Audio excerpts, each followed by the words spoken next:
के आलिम सा को एक घड़ी गड़जी वेहे तो मदीने वाले साईं फरमायो तो मन जलस माल आलिम साअतैने औ मशा माहू खुतवतैने औ अकल माहू लुकमतैने अताहुल्लाहु जन्नतैन के अल्लाह वाले सा के आलिम सालिह सा बखड़ियों गड़जी वे या दस्तरखान ते उन्हें सा लुकमा गड़जी खाए या रस्ते में उन्हें सा विखू गड़जी हले तो रब उन्हें के जन्नत जा बाग नसीब करदो बेश्त जा बाग जन्नत जा हाणे हिते केतरा आलिम केतरा अल्लाह वाला बैठा है नहीं ता केतरी खड़ियूं बैठा है अल्लाह कंदो त जैसे ते मजलिस हलंदी सॼी रात ता बैठा हूंदा हर घड़ी जी तवा के जन्नत जी जागीर मिले त सोतो सस्तो आया ही महफिलूं बख्त वारन के मिलदियूं हैं भाग वारन के नसीब थींदियूं हैं के त चवंदा ही महफिलूं उर्स मिलाद बिदत हैं वलियन के आस्थानन ते छो था वञो छा तो मिले छाजे लाइ ते तव्हां पंध था कयो भाड़ा था भरियो ख़र्च था कयो पर उन्हनि खे इहा ख़बर नाहे त अल्लाह वारन ते आस्थानन ते रब जी घुर हूंदी आहे जेके रब चाहींदो आहे उन खे वलियन में सो अल्लाह वारन दे आस्थाने ते खुदा दे प्यारन दे दरबार ते जदे को पहुंचदो आ या उन दी मोहब्बत आ जेको अल्लाह वारन सा मोहब्बत रखदो आ अल मर मन अहब जे जैसा मोहब्बत हुंदी जन्नत में वो उन सा गड हुई आखिरत में वो उन सा गड हुंदो जे करे के जी अल्लाह वारन सा मोहब्बत वो उन सा कर जन्नत में हूंदो पर जेकरे के के बदकिरदार सा मोहब्बत वो उन सा कर दोज़ख में वेंदो तो को शेख फिर के रहमतुल्लाह अलैहि के आस्थाने ते अचण वारो तवां जी अल्लाह वारन सा मोहब्बत आहे सभई हथ खणी ॿुधायो कंहिंजी मोहब्बत आहे अल्लाह वारन सा मोहब्बत आहे हजरत अनस बिन मालिक को चवे मां मदीने वाले साईं जी दरबार में सोने नबी जी कचहरी में बैठो जा त एक शख्स आयो एराबी आयो बहराई जो माण्हू आयो अर्ज़ कई त या रसूल अल्लाह मुखे बुधायो त क़यामत कॾहिं क़ाइम थींदी हबीबन करीमन फरमायो से कि क़यामत के बारे में पूछण वाला तो क़यामत जे लाइ कुछ ठायो है अमल तैयार कया थई का इबादत के चंगाई जा कम कया थई अर्ज़ कई या रसूल अल्लाह मूं वट बियो त को अमल कोने पर मुझी तो महबूब सा मोहब्बत तो नबी सा मुझी मोहब्बत साईं करीमन फरमायो से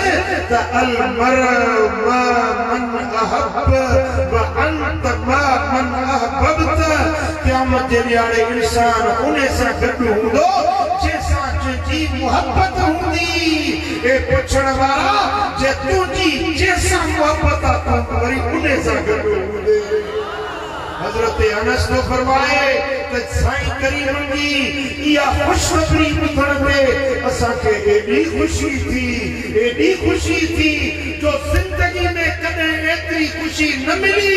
जेतरी उन दी खुशी मिली जॾहिं मदीने वाले साईं जी या खुशखबरी ॿुधी हजरत अनस तो फरमाए त मुझी मदीने वाले सा मोहब्बत मुझी अबू बकर सिद्दीक सा मोहब्बत मुझी हजरत उमर सा मोहब्बत तोड़े जो मूं वट उन्हनि जहिड़ा अमल न आहिनि इबादतूं न आहिनि पर मदीने वाले खुशखबरी ॾिनी आहे त जंहिंसां जंहिंजी मोहब्बत हूंदी उहो उन सां गॾु सुभान अल्लाह ओ तवाजी मोहब्बत हजरत साईं सोने शेख फिरकियो रहमतुल्लाह अलैहि से मोहब्बत ते क़यामत जे ॾियारे में तवा इने अल्लाह जे वली सां गॾु जेजी मोहब्बत चैन यारन सां है पंजतन पाकन सां है वो उन्हनि सां गॾु हूंदो पर जेजी मोहब्बत वरी यज़ीद सां है पुट एड़ा माण्हू भी हींअर पैदा थिया अथव जेके यज़ीद जी मोहब्बत जूं दावाऊं था कनि यज़ीद खे हक़ जो इमाम था सॾनि यज़ीद जी वाखाण ऐं तारीफ़ था कनि उहे हूंदा यज़ीद सां गॾु ऐं ही सुन्नी हूंदा मदीने वारे साईं पंजनि जो पाक सुभान अल्लाह सुभान अल्लाह ॻाल्हि वञेव या न वञेव जेके गाल बढ़िया सो हिकड़ो फेरो मूंसां गॾिजी दुरूद पढ़ाए सल्लल्लाहु अलैहि या रसूल अल्लाह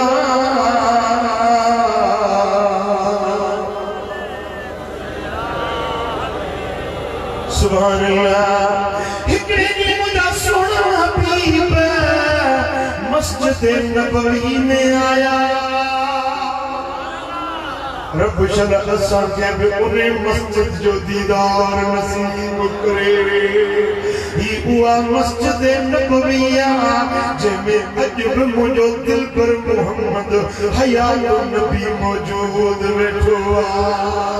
हुजूर मस्जिद नबवी में आया हिकड़े हथ में इमाम हसन जो हथ हुयो ॿिए हथ में इमाम हुसैन जो हथ हुयो सुभान अल्लाह छा था सम्झो इहो मंज़र केॾो सुहिणो हूंदो विच में मदीने वारो साईं हिक पासे ॾों इमाम हसन ॿिए पासे ॾों इमाम हुसैन ये टई नूरानी चेहरा सहाबन जो निकरूं मुस्तफा ऐं उन जे शहजादन जे चेहरनि खे तके रहियूं आहिनि आशिक़नि जा दीदार पिया थियनि हज पिया थियनि मुलाकाते हबीब सारी ईद हो गई साडा हज अकबरी तेरी दीद हो गई तेरी सूरत जो तकी ते मोहब्बत हो गई पक्की जन्नत वास्ते पक्की ए रसीद हो गई जन्नत वास्ते पक्की ए रसीद हो गई तेरा ऊंचा है नाम तेरा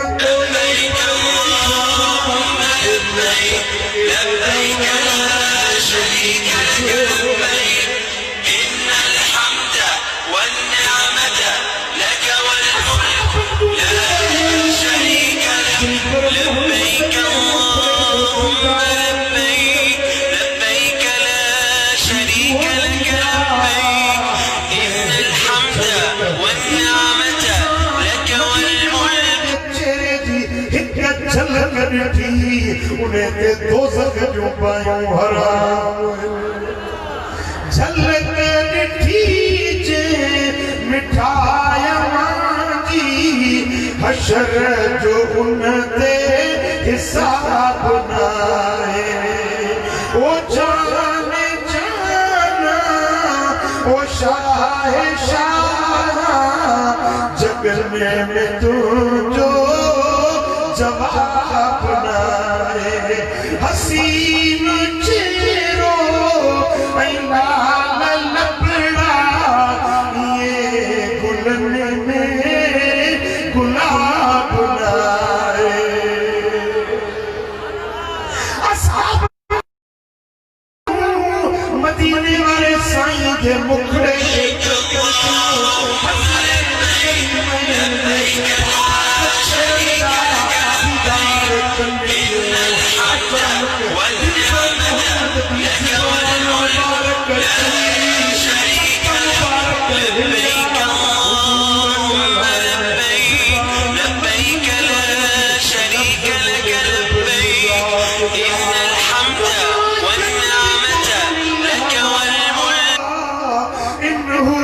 इल्ला वही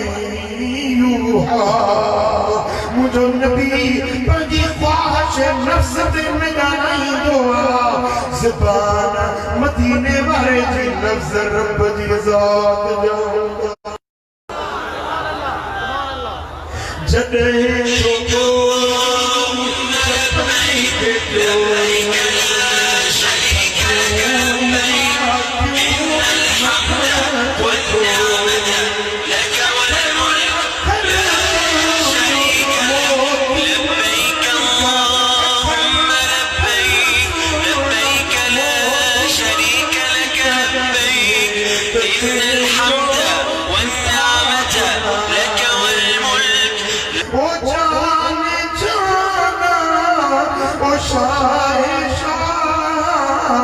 जगने में तुझो जवाब नाए। हबीब जा चप मुबारक चुरिया असां पंहिंजा कन मुतवज्जे थिया। दिल पर मोहम्मद करीम फरमायो ॿुधो ॿुधो ए मुंहिंजे दिल में पढ़ण वारा ॿुधो। खिताब रुॻे साहबनि सां न हुयो पर शेख फिर क्यों रहमतुल्लाह अलैहि जे दरबार ते अचण वारनि हिननि आशिक़नि सां बि मुस्तफ़ा जो ख़िताब पूरी उम्मत सां ख़िताब साईं फरमाइनि था ॿुधो मन अहब्बनी व अहब्ब हाज़ैन जे मोहम्मद सां मोहब्बत रखी जे मुंहिंजे हिननि बचनि सां मोहब्बत रखी मुझे हसन सा मोहब्बत रखे मुझे हुसैन सा मोहब्बत रखे व अब्बाहुमा व उम्महुमा इनके अब्बे अली सा मोहब्बत रखे इनकी जीजल अम्मा जन्नत जी थियाणी जन्नत जी रानी मालिक रानी खातून अंदर जी इज्जत ताज़ीम सुनाती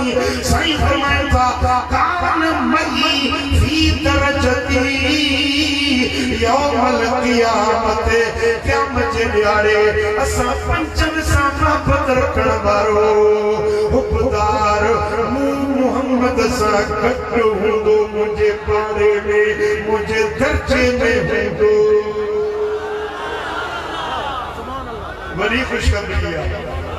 वॾी ख़ुशख़बरी आहे। दिलियूं हाज़िर अथव आलमन जो बुजुर्गन जो दीदार भली कयो पर कर्म खुदा जे वास्ते मूंडे कयो। मुंहिंजी ॻाल्हि थोरो गौर सां ॿुधो त कुझु पलव में मथी खणी वई। ओ मुंहिंजा प्यारा साईं करीम फरमायो जे असां पंचनि सां मोहब्बत रखे। हिकड़े वहाबी जो किताब में पढ़ियो लिखे तो हे जेके सुन्नी चवनि था पंज तन पाक ये हिंदुनि जा पंज अवतार आहिनि उन्हनि खां मुतासिर थी ऐं पंज तन सॾनि था। हिंदुनि जा पंज अवतार आहिनि हनुमान या कृष्ण या राम सीता आहिनि उन्हनि जा पंज उनजा अवतार आहिनि उन्हनि खां मुतासिर थी करे मुसलमान बि पंज तन सॾींदा आहिनि। अरे लानत हुजे इन सोच ते अफ़सोस आहे इन्हनि माण्हुनि जे फ़िक्र जे मथां जेके पंजनि तननि जी शख़्सियतुनि खे हिंदुनि ऐं काफ़िरनि जे अवतारनि सां तशबीह था ॾियनि। ख़ुदा जी मान आहे इन्हनि जे मथां। इहे पंजनि जो लफ़्ज़ असां सुन्नियुनि जो घड़ियल ठाहियल न आहे। पंजनि जी इहा तादाद मदीने वारे ख़ुदि उम्मत खे सेचे। वरी हदीस जा लफ़्ज़ ॿुधो थोरो तवज्जो सां। साईं फरमाईंदा मन अहब्बनी जे मूंसां मोहब्बत रखी व अहब्बल हसन ऐं हसन सां मोहब्बत रखी व अहब्बल हुसैन ऐं मुंहिंजे बचड़े हुसैन सां मोहब्बत रखी व अब्बाहुमा हिननि जे बाबे अली सां मोहब्बत रखी व उम्महुमा हिननि जी जीजल खातून अतहर जी ताज़ीम सुञातई। ये पंजनि जो तादाद ॻुणी मदीने वारे ख़ुदि उम्मत खे ॿुधायो। पंजनि जी ॻाल्हि थी अचे त तोखे तकलीफ़ थी पहुचे मोहब्बत जो हिंदू सा है न तो के याद में हिंदू था अचन मुझा मिठा असा सुन्नी पंजतन सा मोहब्बत रखना वाला या मोहब्बत एडो त साले अमला एडो त वडो अमला नमाज पढ़ो रब जी मर्जी या रब कबूल करे या मोटा मुंह ते बनाए है रोज़ो रख रब जी मर्जी या कबूल करे न करे हज करी ज़कात करी तो वटका गारंटी ना है ते या तुनी इबादत कबूल पई या न पई पर जे पंजतन सा मोहब्बत थई न इन जेड़ा गारंटी मदीने वाले ॾेई छॾी केड़ी गारंटी आ कान नहीं साईं फरमाता मूसा गड्डू हूंदो फी दरजती जे जन्नत जे दर्जे में मां मोहम्मद हुंदुस उन दर्जे में यो हुंदार मूसा गड्डू हूंदो भाई जलसे में त ही मानो परे छेड़े वाला ये जलसे में गड्डू है हिकड़ा जलसे का बाहर है उहे में गड्डू है पर हजरत साईं मियां एजाज अल्लाह सुबह दर्जा बुलंद करे ए स्टेज ते आलिम साले खलारा बैठा है लेकिन स्टेज ते बैठा से साईं सा गड्डू बैठा हिकड़े दर्जे ते हिकड़े उन्हें स्टेज ते गड्डू बैठा है मुंह त जलसे वाला हड़ई गड्डू है पर जेके स्टेज ते बैठा है से साईं सा मदीने वाले साईं फरमाओ त कान मई फी दरजती जेदी पंजन सा मोहब्बत मूसा गड्डू हुंदो पर जे दर्जे में मोहम्मद करीम हुंदुस उन्ने दर्जे में मूसा गड्डू हिकड़े अंदर मुंह या हदीस बयान कई हिकड़ो मानू पहुंचे त को नबी जो ऐ उम्मती जो त दर्जो ता हिकड़ो मिलाए छडियो नबी जो को तखसीस केड़ी थी मुझो तो के खबर ना है तो के शुद्ध समा ना है तू मुझी गाल के समझण की कोशिश कर मदीने वाले साईं फरमाओ त कान मई मूसा गड्डू हुंदो फी दरजती मुझे दर्जे में हुंदो मकसद चाहे तो उन्हें दर्जे जो मालिक मदीने वालो साईं हुंदो ऐ हुबदार वे तुफेली हुंदा हुजूर जा गुलाम हुंदा हिकड़ी गाड़ी में ड्राइवर बने दो नौकर बने दो सरदार बने दो वो नौकर ही सरदार पद में बराबर थी जा इहो उन्हें सरदार दी मेहरबानी जो के नौकर के पासा गड्डू ने हारे असी मुस्तफा दे दर्जे नौकर दा नौकर आयो ही निज पाव जो करम जो पंजतन दे हुबदार के पाण सा गड्डू पंजे दर्जे में नौकर के हां इकड़े खेमे में मुझा सोना हबीब खेमो खुतल्ला उन्हें खेमे में सैयदना इमाम हसन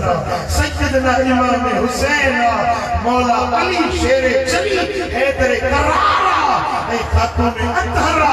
चारई शख्सियतों तंबू में अंदर हैं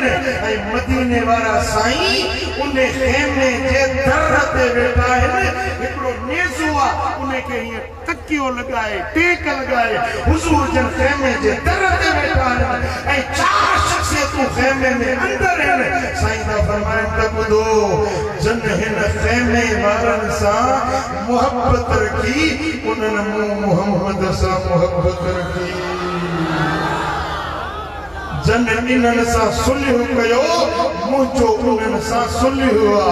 जन इनन खेमे वारन सा जंग कई मुझी भी इनन सा जंग जो ऐलान जेके इनन जाहिर से मुजाहिद जेके इनन जाहिर से मुजाहिद मदीने वालों तो फरमाए सच्चे हसनैन करीमैन सा मौला अली शेर चली सा खातून अतहर सा इनन चैन शख्सियतों सा जे सुलियो कयो हबीब फरमायो मुझो के साथ सुलियो जन इनन सा जंग कई उनन की मुजी तूने सा जंग जो ऐलान तो जे यजीद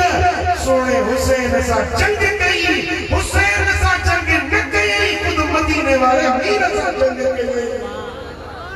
तूने यजीद की वाखाण तो करी, तूने यजीद के अमीरुल मोमिनीन तो सभी, तूने यजीद के रज़ी अल्लाह अन्हु तो सब सभी। खुदा का जो तू यजीद सा गड हुंदे हे सुफी इमाम हुसैन सा गड। हां ए मुकद्दर जी गाला, मुकद्दर जी गाला जेके रब चेसा गडाए असा आशिक आहियूं पंजतन पाकन जा। असा जी मोहब्बत है मौला अली असा, असा है दर्जा हुबदार आयूं कंदा आले नबी असा प्यार आयूं। असा है दर्जा हुबदार आयूं जे जो पंजतन पाक सा प्यार जेको मञंदो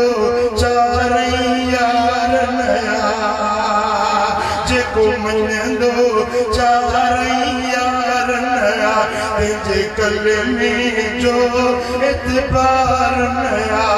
तन मूज़ियुन खां असां धार आहियूं, असां हैदर जा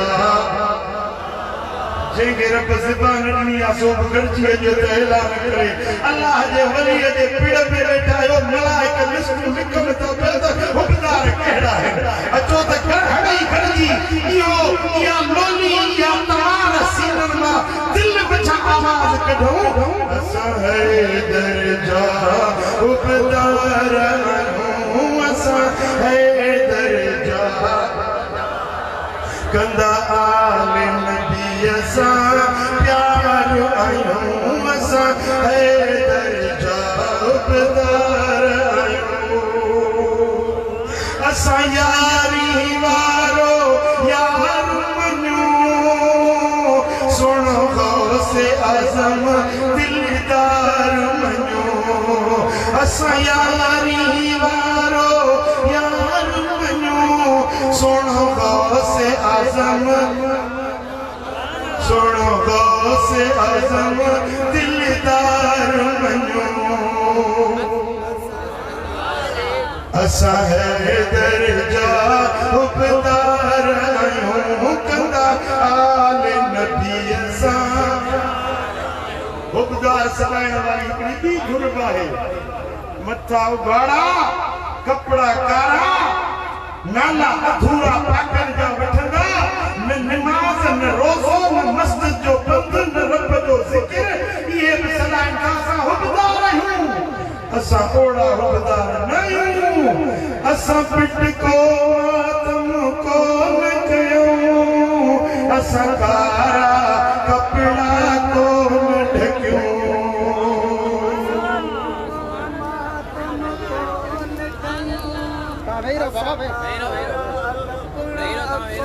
हरे चो सल्लल्लाहु अलैहि रसूल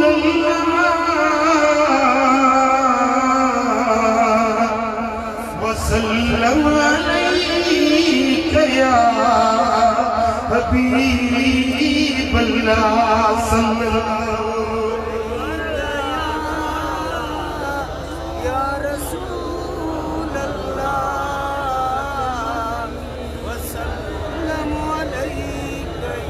सुभान अल्लाह। असां कारा कपड़ा को न ढकियूं, असां पिट को मातम को न कयूं। असां झंडनि अॻियां को न झुकूं, असां झंडनि अॻियां को न झुकूं। कंदा मस्जिद सां असां प्यार आहियूं, कंदा मस्जिद सां असां प्यार आहियूं। असां हैदर जा हुबदार आहियूं। सुभान अल्लाह, सुभान अल्लाह, सुभान अल्लाह, सुभान अल्लाह। खुश आमदीद साईं, मरहबा भली करे आया। तव्हांजा कदम असांजो अखियूं। सल्लल्लाहु अलैहि या रसूल अल्लाह,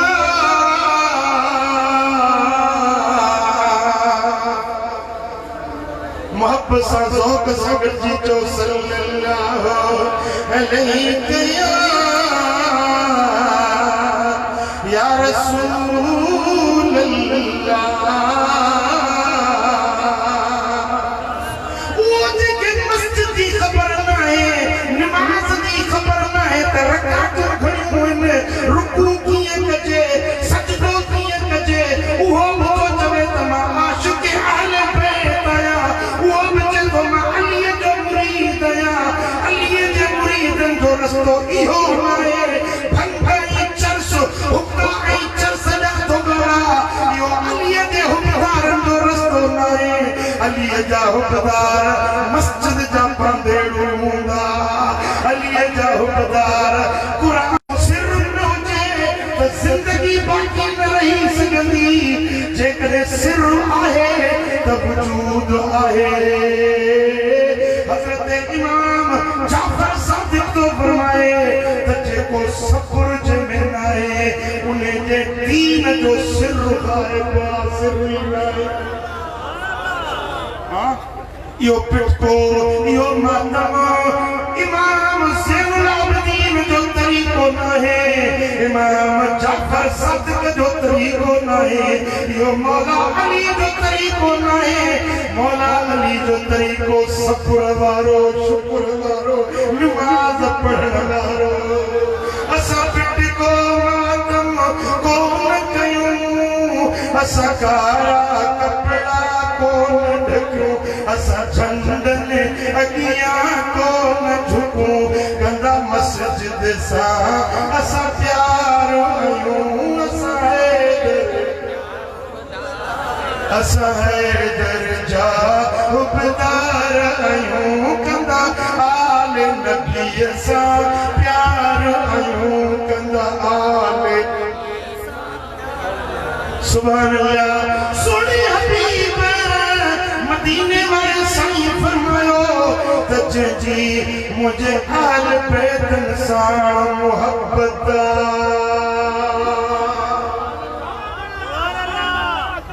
उन्हें जी मोहम्मद से मुहब्बत। साईं फरमाइंदा मेराज वारी रात जॾहिं मां आसमान जा सैर कया, अर्श मोहल्ला के अखियुनि सां ॾिठो। साईं फरमाइंदा त सतनि आसमाननि खां जितां जितां मुंहिंजो गुज़र थियो, जंहिं दर खां, जंहिं राहदारी खां, जंहिं बाट खां मुंहिंजो गुज़र थियो, उते मूं हिकिड़ी ॻाल्हि ज़रूर लिखियल ॾिठी। ॿुधंदो मदीने वारे साईं फरमायो त आसमान जे हर दर ते हिकिड़ी शइ लिखियल ॾिठमि, हर राहदारी ते जितां बि मुंहिंजो गुज़र थियो हिकिड़ी शइ मूं लिखियल ॾिठी। असाबनि पुछो या रसूल अल्लाह अवां छा लिखियल ॾिठो? साईं फरमाइनि था जितां बि गुज़र मुंहिंजो थिए पियो उते लिखियल ॾिठुमि ला इलाहा इल्लल्लाह मुहम्मदुर रसूलुल्लाह व अबू बकर सिद्दीक व उमरुल फारूक। सतनी आसमान ते इहो लिखियल हुयो, हर दर ते, हर खेमे ते, हर कुपे ते, हर राहदारी ते, जन्नत जे चप्पे चप्पे ते लिखियल हुयो ला इलाहा इल्लल्लाह मुहम्मदुर रसूलुल्लाह व अबू बकर सिद्दीक। अल्लाह पंहिंजे नाले सां गॾु पंहिंजे हबीब जो नालो लिखायो ऐं हबीब जे नाले सां गॾु अबू बकर ऐं उमर जो नालो लिखायो। जेके अबू बकर ऐं उमर जा दुश्मन आहिनि इहो नालो किथे ठाहे सघंदे, इनखे किथे हटाए सघंदे? रब पंहिंजे जन्नत जे हर दर दर जे मथां मदीने वारे जे नाले सां गॾु अबू बकर ऐं उमर जो नालो लिखाए छॾियो। साईं फरमाइंदा जॾहिं मुंहिंजो अर्श मुअल्ला ते पहुचण थियो, रब जे अर्श वट पहुत से सालसा त अल्लाह जे अर्श जे पेशानी ते लिखल हुयो ला इलाहा इल्लल्लाह मुहम्मदुर रसूलुल्लाह व अलीयुन अखू रसूलुल्लाह। अल्लाह का सवा को भी इबादत के लायक नहीं। मुहम्मद अल्लाह जो रसूल है, अली मुहम्मद जो बिरादर। अर्श जे मथा रब जे नाले सां गॾु मदीने वारे जो नालो, मदीने वारे जे नाले सां गॾु मौला अली जो नालो गॾु लिखियो। असां दर्जा हुबदार आहियूं कंदा आले नबीअ सां प्यार आहियूं। हाणे गॾिजी चओ असां दर्जा हुबदार आहियूं कंदा आले नबीअ सां प्यार आहियूं। सुभान अल्लाह। मुझे सोने हबीब फरमायो, मदीने वाले ताजदार फरमायो, जिक्र अलीन इबादत। अली जो जिक्र अल्लाह दी इबादत। पुट जेडी मल मजलिस में हजरत अबू बकर बैठो हुंदो हो न, ओचतो जे मौला अली अची वियो त अबू बकर जो निगाहूं अली जे चेहरे खे ई तकींदी। हेडे दिसे न होडे दिसे, हजरत अली जे चेहरे के पे तकींदो हुयो के माण्हू पुछो ए अबू बकर जने मौला अली तो जे हवा हेडे होडे नथा ॾिसो, रुगे अली जे चेहरे के तकींदा आहियो। सबब कहिड़ो आहे? हजरत अबू बकर सिद्दीक फरमायो, मूं मदीने वारे साईं खां ॿुधो हुयो इला वजह अलीयुन इबादतुन। अली जे चेहरे के ॾिसण अल्लाह जी इबादत आहे। अबू बकर तो चवे इन जे करे अली जे चेहरे खां मां अख न हटाईंदो आहियां। मौला अली जी ज़ियारत बि कंदो आहियां, रब जी इबादत बि थींदी आहे। सुभान अल्लाह, सुभान अल्लाह। मुझा दोस्तों छा त मोहब्बत अबू बकर जी अली सां। हिकड़े ॾियारे ते सही बुखारी में हदीस सुनो, सिद्दीक़ अकबर मदीने जी गली में गुज़रन था त अली सुनो हजरत अबू बकर सां गॾु हिटी मदीने जी अबू बकर अली गॾु पिया वञनि रज़ी अल्लाह अन्हुमा। ॿई यार मुस्तफा जा मदीने जी गली में गुज़रन था। ओचतो इमाम हसन अची नंढड़ो शहजादो खेॾंदो साम्हूं अची वियो त अबू बकर झुकियो निवड़ी करे इमाम हसन खे खणी पंहिंजे कुल्हे ते सवार कयो। पंहिंजे कुल्हे ते खणी चवे थो पे अबी शबीहुन बिन नबी वलैस शबीहुन बिअली। ए हसन तोता मुंहिंजो अब्बो कुर्बान करे छॾिया, तुंहिंजी सूरत अली जहिड़ी न आहे, तुंहिंजी सूरत मिठे मोहम्मद जहिड़ी आहे। ए हसन तुंहिंजी शबीह तुंहिंजो मुहारो तुंहिंजी सूरत तो ॾिसां त अलीअ वांगुर नाहे ख़ुदि दिल पर मोहम्मद वांगुर अली यदहक। अली गॾु पियो अचे त मौला अली खिलण लॻो। ही अलीअ जो प्यार अबू बकर सां, वो अबू बकर जी मोहब्बत मौला अली सां। ओ सुन्नी ये तफरीक न विझो, असां सुन्नी जे लाइ चार यार भी अखियुनि जो नूर आहिनि त पंज तन पाक भी अखियुनि जो नूर आहिनि। हिकिड़ी ॻाल्हि चवां यादि कंदो, याद कंदो न ए हुजूर जा पंज दिन पाक हुजूर जा अहल बैत मदीने वाले साईं जो घरानो असांजी हिकड़ी अख ऐं हुजूर जा चारई यार बनक हड़ई यार असांजी ॿी अख पुट हिकड़ा माण्हू अथव जिन खे 5 दिन साल त मोहब्बत जी दावा आहे अहल बैतन जी मोहब्बत जी दावा आहे पर असहाबन खे घट वथा ॻाल्हाइनि चओ त इहे ॿिन्ही अखियुनि वारा न आहिनि इहे अख खां काणा इहे अख खां काणा आहिनि जेके अहल बैतन जे नज़र हथ में पर असहाबन खे ॾिसण वारी अख न अथनि इहे बि काणा आहिनि हिकिड़ो काणो लॻियो बाज़ार में जा हिकिड़ो पासो ॾिसंदो पियो वञे ॿिए पासे नज़र न पियो अचेसि वरी जेॾी महिल मोटियो कि सुभाणे वाॻणो त हेॾो बीठा हाणे वरी हेॾे कपिड़ खणी आया कंहिं चयोसि मियां तुंहिंजी अख न खे ॾिठो इहा बाज़ार ॿई पासा जेका हिसा रौनकुनि वारी आहे ॿई बाज़ार जा किनारा भरियल आहिनि पर तुंहिंजी अख हिकिड़ी आहे हिकिड़ो पासो ॾिसी जो को नज़र न पियो अचे भाइरो दोस्तो जेको अहल बैतन जी इज़त ऐं ताज़ीम सुञाणे पर असहाबन जो शान न सुञाणे इहो बि काणो आहे जेको असहाबन जी इज़त ताज़ीम करे पाण खे सिपाही सहाबा सॾाए वरी अहल बैतन जी दुश्मनी जूं मुंहिंजा दोस्तो कम कंदो वञे इहो बि काणो आहे पर जेके ॿई मोहबतूं आहिनि इहो अंधो आहे ॿिन्ही अखियुनि जे नूर वारो उहो जेके अहल बैतन सां बि मोहबत आहे त हुज़ूर जे असहाबन सां बि मोहबत हाँ जेके अहल बैतन सां बि प्यार आहे जेके नबी जे यार सां बि प्यार कोई हथ मथे खणो